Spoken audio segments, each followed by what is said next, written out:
Competitive exams లో frequent గా అడిగే ఈ సింప్లిఫికేషన్ మోడల్ ప్రాబ్లమ్ సాల్వ్ చేద్దాం చూడండి. ఇక్కడ ఒక మ్యాథమెటికల్ ఎక్స్ప్రెషన్ ఇచ్చేసారు.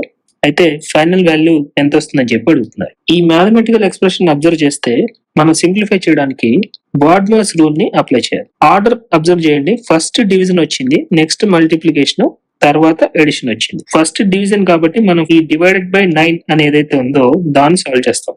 సో ఇప్పుడు చూడండి, -5/2 ప్లస్ 3/2 డివైడెడ్ బై 9 అంటే 3/2 డివైడెడ్ బై 9 ని మనం ఎలా రాసుకోవచ్చు, 3/2 ఇంటూ 1/9 అని కూడా రాసుకోవచ్చు కదా. So into 1/9 into 1/2. ఈ 3 9 లో 3 టైమ్స్ క్యాన్సిల్ అయితే నెక్స్ట్ మల్టిప్లికేషన్ కదా ఆర్డర్ ఉంది. సో ఈ మల్టిప్లికేషన్ వాల్యూ ఎంత వస్తుందో అది ఫైనల్ గా రాసేసుకుందాం. -5/2 ఎడిషన్ అలాగే ఉంటుంది. 2 into 3 6, 6 into 2 12, 1/12. ఇప్పుడు ఎల్సిఎం తీసుకుంటే 2 6 టైమ్స్ క్యాన్సిల్ అవుతుంది. -5 into 6 అంటే -30 plus 12 already 1 time, so +1 that is equal to -29/12 వస్తుంది. సింప్లిఫై చేసిన తర్వాత వచ్చే value option D correct answer అవుతుంది. కాంపిటేటివ్ ఎగ్జామ్స్ కంటెంట్ కోసం ప్లీజ్ మా ఛానల్ సబ్స్క్రైబ్ చేసి వీడియోని లైక్ చేయండి. Thank you.